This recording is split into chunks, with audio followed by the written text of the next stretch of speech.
পঞ্চগড়ে শুরু হয়েছে হস্ত ও কুটির শিল্প মেলা। মাত্র 20 টাকা টিকিট কেটে আমরা ঢুকে পড়েছি এই মেলায়। ভেতরে কি কি আছে, মেলাটা কেমন, আর আপনাদের সময় ও টাকা খরচ করে এখানে আসা উচিত কিনা সবকিছুই জানাবো আজকের এই ব্লগে। তো চলুন ব্লগটা শুরু করা যাক।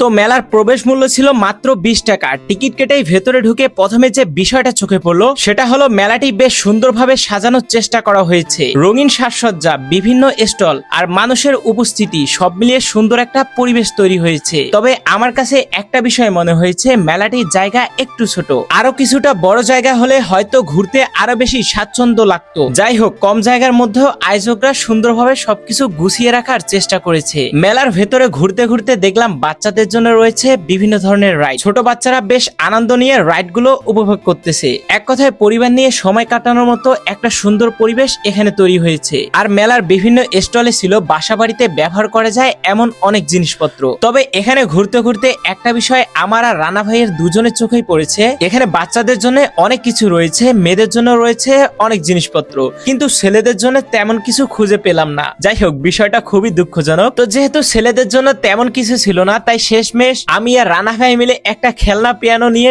নিজেরাই বাজাতে শুরু করলাম। সত্যি বলতে এই সময়টা ছিল বেশ মজাদার। সব মিলিয়ে আমার কাছে মনে হয়েছে মেলাটা খুব বড় না হলেও কম জায়গার মধ্যে অনেক সুন্দর একটা পরিবেশ তৈরি করার চেষ্টা করা হয়েছে। আপনারা যারা পঞ্চগড়ের আশেপাশে আছেন, চাইলেই পরিবার বন্ধু নিয়ে একবার ঘুরে দেখতে পারেন। আর গাইস, পঞ্চগড় থেকে কে কে ভিডিওটি দেখতেছেন অবশ্যই কমেন্টে জানাবেন। পঞ্চগড় নিয়ে সামনে আরো নতুন নতুন ডকুমেন্টারি ভিডিও আসবে, তাই অবশ্যই পেজটি এখনই ফলো দিয়ে দিন। আজকে এ পর্যন্তই। সবাই ভালো থাকবেন, সুস্থ থাকবেন।